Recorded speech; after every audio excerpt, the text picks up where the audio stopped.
There he is, ladies and gentlemen, welcome to the stage, Mr. Matt Anderson. Hey, put your hands together, guys. Hello, hello, hello, my friends, hello. Fair warning, my set is not really intended for little kids. It's not a swearing issue, it's more of a content issue, so just throwing that out there. I want to thank all of you guys for coming out and supporting local art, and a big thank you to Courtney Highfield and the Think Live crew. They provide a great service to this community, and they're constantly coming up with cool things to keep things fresh, all for the low, low price of 2 hugs. That's right, 2 hugs. If you haven't paid your cover, please find Courtney and do that. I'm dead serious, do this now. Please, I'll wait. It's hard being a comic when you only get paid in hugs. So pay your cover so I can get a cut of the door and go home with something a little more than whiskey breath and a sticky stomach. Dignity is a cheap date, don't you judge me. Like it was previously said, my name is Matthew Anderson, but a lot of my friends, they like to call me Maddie. Which could be okay if I was a 16-year-old girl or if I was Italian. Otherwise, it's just kind of emasculating, you know? Either they associate me with a childlike wonderment, or I'm a feminine weirdo deserving of such a girly name.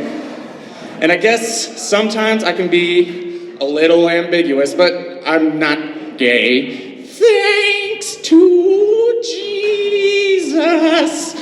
Camp 4 years ago after that run-in with Raul. Some people have questioned my sexuality over the years, and I really have no idea why. I usually pride myself on being pretty self-aware, and I have nothing against gay people. I know plenty of gay people, and I have pretty liberal friends who could care less what I do to my butt. So I got fed up, and I asked a gay dude who was hitting on me pretty hard. I'm like, hey! Mr. Gay Guy. That's how I approach pretty much anybody.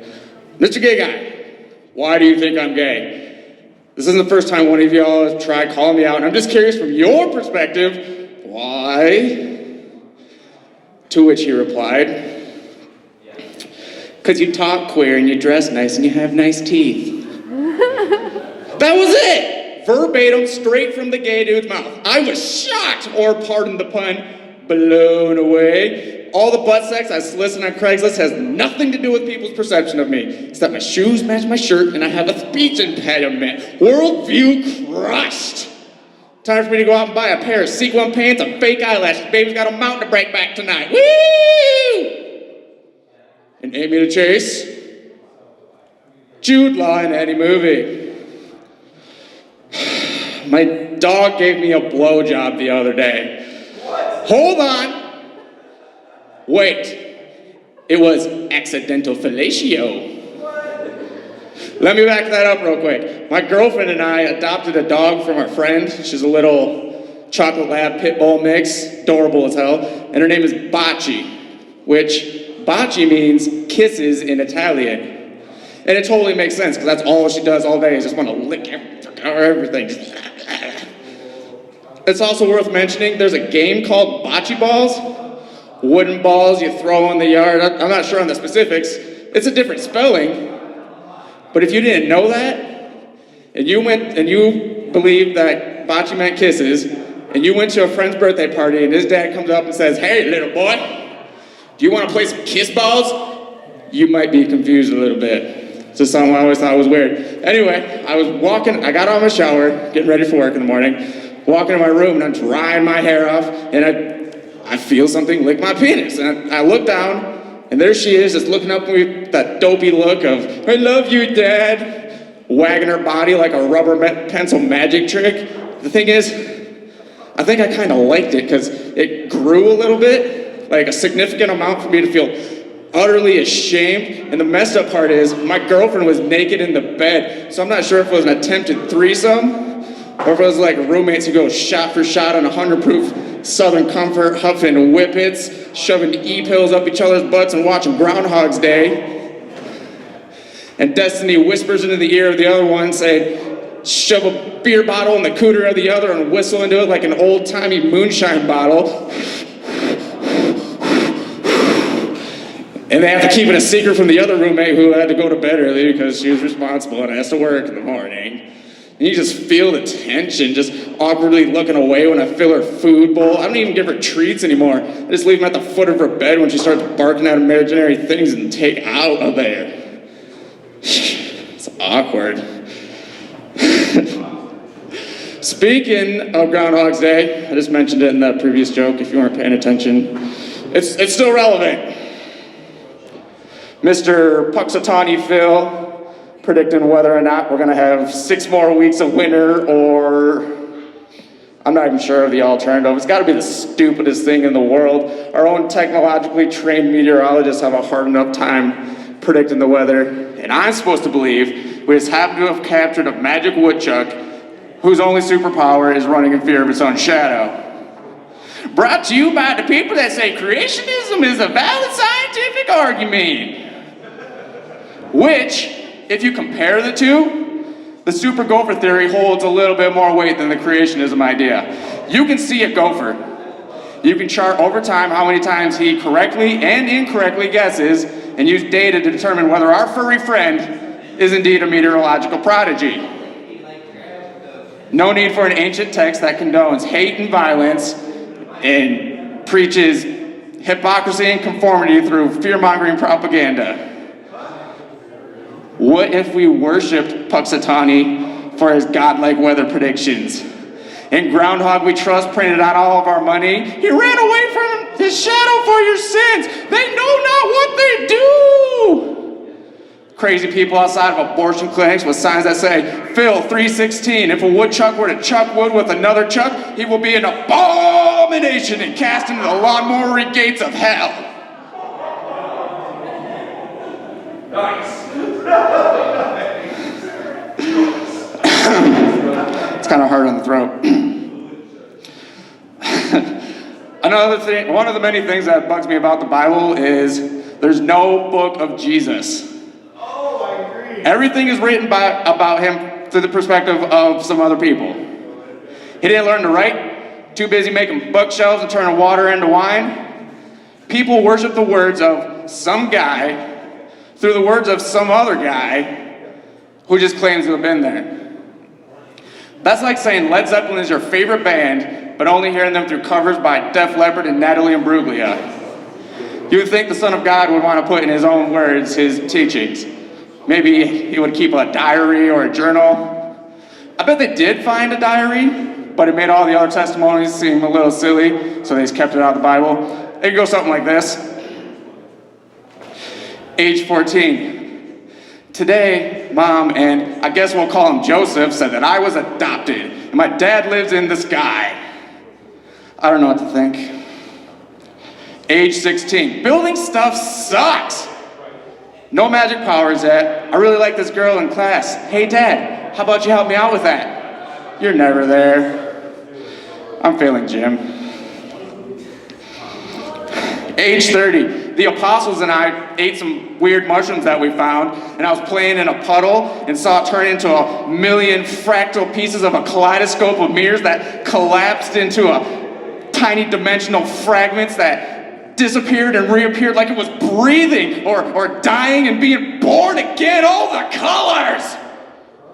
And they just kept going on about walking on water or something, I don't know. I wasn't walking, I was playing.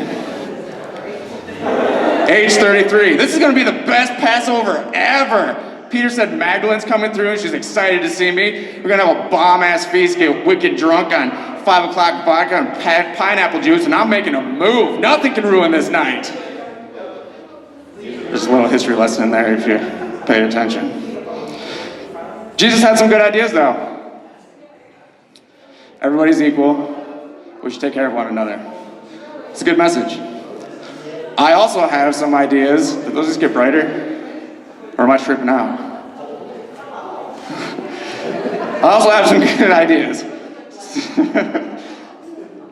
Some ideas that could push society forward in a conducive manner and get everybody caught up to speed so we can figure out all the other crap that's wrong. I'm warning you now, it sounds a little bit like socialism to the untrained ear, which is a weird gripe to have anyways, considering we've lived in a socio-democratic society for some time now. Anybody that thinks that we live in a democratic, free market capitalist society is a delusional turd. It is a highly controlled farce, pretending to be a free society, when really it's just a sophisticated form of slavery. Anyway, it's a short list. It doesn't solve all of our problems, but I think it's a good step towards some progress. Number 1, free healthcare. That's a no-brainer. What is better for a population than to have healthy, productive people who can work? Number 2, free food. Obviously a limit on it, but there is an abundance issue in this country and starving people. It makes no sense. That's right. Thank you, brother. And it makes no sense. What's the line after that? I think everybody should have a card with a monthly allotment that feeds that person or family pod enough to keep food on the table. Regulate the crap out of it so they're not buying energy drinks and scratch tickets. People can still buy extra food if they want, but it shouldn't be a struggle to have to eat. Number 3, no more homelessness. With all the money we put into the military and big business bailouts, we could probably provide a small domicile with running water and a microwave, toss on some solar panels, keep the lights on, problem solved. We're only as strong as our weakest link, and we got a lot of change just dragging in the streets, begging with little hope for a bright future. At least give them a warm place to go instead of pretending they don't exist on the side of the road holding their signs. If it was a car crash and body parts are thrown around like pantyhose and empty shot glasses at a bachelor party, and there's a baby impaled by a yield sign, you'd look, I'd look, I'd be like, that baby still has a sign. My God, it's tragic and ironic in a way. Should have yielded. You'll look when it's too late, but not when somebody can actually use your help. Number 4, free education. This is the ultimate combo of people. A highly educated, healthy, compassionate populace that looks out for one another. If you take away the struggle of having to pay rent or choose between electricity and food, you eliminate a lot of the need for crime. You create an opportunity for people to do things that help them strive in their lives and be happy. Get an education without having to go through the slavery mill of debt that destroys lives. We have the technology. We have just been trained to believe that democracy and capitalism is the only way, and everything else is evil. I got one more bit. It's a little off topic, but it kind of gets that stink of preachiness off of me, so I'm going to do it, and then my time will be done. Did you guys hear about this guy who raped 4 girls and blamed it on his crack cocaine addiction? Said it got him super horny, and he only did it when he was high. Sometimes you just gotta pop one off. I get that. 1, maybe 2 rapes, blame the crack. But after that, you should just know the combination of your shitty genetics, crippling loneliness, and crack cocaine turns you into a serial rapist. At this point, it's a freaking mathematical equation. A squared plus B squared equals rape. Or the Pythagorean ass grab theorem, if you will. You know what I never want to do when I'm smoking pot in my mom's basement, finger painting, watching Lilo and Stitch with the director's commentary and subtitles so you know what's going on, while simultaneously listening to No Doubt's Tragic Kingdom to see if there's a Dark Side of the Moon Wizard of Oz connection? Don't speak, I know just what you're saying, so please stop explaining. Don't tell me 'cause it hurts. Ohana means family. Family means nobody gets left behind or forgotten. Yeah. Speaking of bad impressions, what did Elmo say to the proctologist? I'm gonna like, no.